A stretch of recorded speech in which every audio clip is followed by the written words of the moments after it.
Nang mawalan na ako ng gana sa relihiyon, parang may kulang sa akin. Kasi naniniwala talaga akong may Diyos. Gusto ko pa ring maniwala sa Diyos. Nasaan ka, o Diyos? Talagang hinahanap kita. Alam mo yan. Pero walang sagot. Nagkahilig ako sa photography noong 6 na taon ako nang magkaroon ako ng maliit na Kodak camera. Naisip ko na magandang paraan ng pagkuha ng mga litrato para ipakita ang mundo. Ang daddy ko, gustong-gusto niyang tumulong sa mga tao. Napakamaunawain naman ni Mami. Dahil ganyan ang kinalakhan kong pamilya, naisip kong magpari para makatulong sa mga tao. Naisip ko kasi na ang mga pari ang nasa pinakamabuting posisyon para makatulong.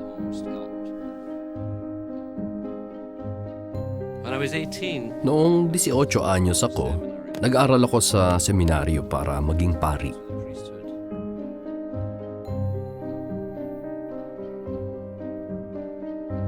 Doon, puro ritual lang ang pinaggagawa namin. Kaya sa inis ko, umalis ako. Puro pagkukunwari lang. Makalipas ang ilang taon, pumasok ako sa isang monasteryo sa United States bilang tagapayo para tulungan ang mga paring alkoholiko. Pero lalo lang akong nadismaya sa simbahan dahil sa malaking sikretong ito. Nandito ang mga paring may problema.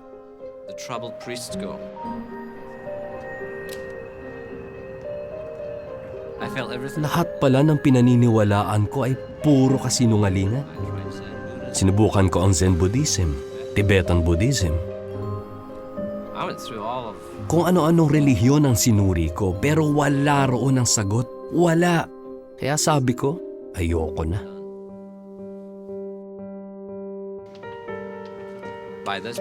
Inis na inis ako. Naging magagalitin ako. Pakiramdam ko, ginamit lang ako. At napansin ko iyon sa mga litratong kuha ko. Unti-unti, hindi na mga tao ang kinukunan ko. Mga gusali at ibang bagay na.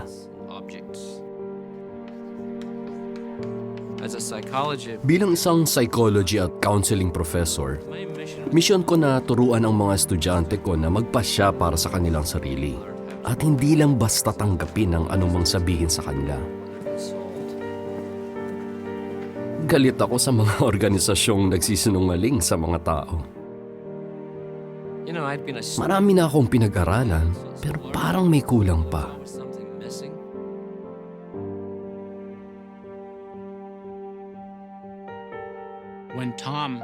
Nang sabihin sa akin ni Tom na gusto niyang turuan ko siya sa Biblia, medyo kinabahan ako kasi professional siya. Isa siyang college teacher at psychologist. Kaya para sa akin, hamon yun. May notebook ako na puno ng tanong. Naupo siya sa tabi ko. Sabi niya, dami mong tanong ha. Sabi ko naman, oo, eto na. Anong ginagawa niyo sa mga kaso ng child sexual abuse? Paano ang paggamit niyo ng pera? Kumusta naman ang pag-abuso sa posisyon? May transparency ba? Napansin ko na lagi niyang ginagamit ang Biblia sa pagsagot. Bago yun sa akin kasi hindi lang ito pananaw ng isang institusyon o ng sinumang tao. Galing ito mismo sa Diyos. Dahil sa Biblia, gumanda ang buhay ko. Lubusan itong nagbago. Natutuwa ako sa pagkakaiba-iba ng mga miyembro ng kongregasyon. Marami akong natututuhan tungkol sa pagkakapare-pareho namin.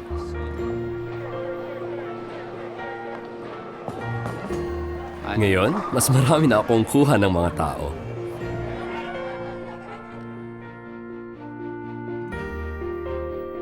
Pag nawalan ka ng pag-asa, naiwala mo na ang lahat. Pero pag nag-aral ka ng Biblia, malalaman mo kung bakit nagdurusa at namamatay ang tao. Malalaman mo na may magandang kinabukasang naghihintay sa mundong ito. Ang pagkakaroon ng tunay at malapit na kaugnayan sa kataas-taasang soberano ng universo ang magbibigay sa iyo ng pag-asa.